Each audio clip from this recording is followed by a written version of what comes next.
পাখির চোখে নিচের দৃশ্য।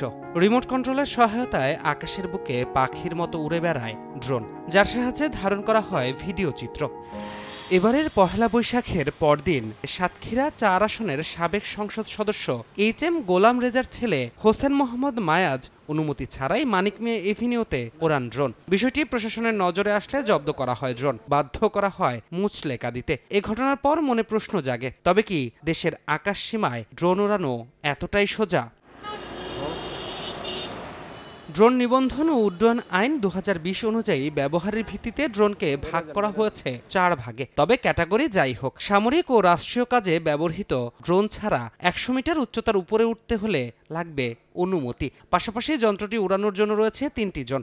গ্রিন জোন এবং ইয়েলো জোনে শর্ত সাপেক্ষে উড়ানোর অনুমতি থাকলেও রেড জোনে তা সম্পূর্ণ নিষিদ্ধ, যার মধ্যে রয়েছে জাতীয় সংসদ, বিমানবন্দরের মতো গুরুত্বপূর্ণ এলাকা। এমনকি ভিআইপি মুভমেন্টের ৩ ঘন্টা আগে থেকেও সেই এলাকায় নিষিদ্ধ ড্রোন উড়ানো।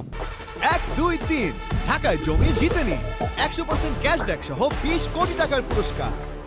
রাষ্ট্রের গুরুত্বপূর্ণ ইনস্টলেশনগুলো, এগুলোকে বলে কি পয়েন্ট ইনস্টলেশন। তখন রাষ্ট্র সেই বিশেষ বিশেষ এরিয়াগুলোকে কেপিআই হিসেবে ডিক্লেয়ার করে।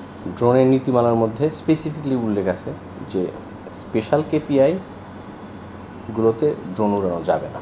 বাংলাদেশের ড্রোন আমদানির ক্ষেত্রেও রয়েছে বাধ্যবাধকতা। প্রয়োজন হবে প্রতিরক্ষা মন্ত্রণালয়ের অনাপত্তিপত্র। আইনশৃঙ্খলা বাহিনী বলছে, ড্রোন ওড়ানোর আগে নিয়মকানুন ঠিক করে জানতে হবে, নয়তো পড়তে হবে নানা সমস্যায়। নিয়ম জানেন না বলেই যে একটা অপরাধ করতে পারবেন বিষয়টা এমন না। প্রত্যেকটা নাগরিকেরই দায়িত্ব রাষ্ট্রের নিয়মকানুন সম্পর্কে জানা। আইন অনুযায়ী প্যালট সহ ৭ কেজির বেশি ওজনের ড্রোনের নিবন্ধন বাধ্যতামূলক। হাতে একটি ড্রোন আছে, এর মাধ্যমে ধারণ করা যাবে সব ধরনের ভিডিও ফুটেজ।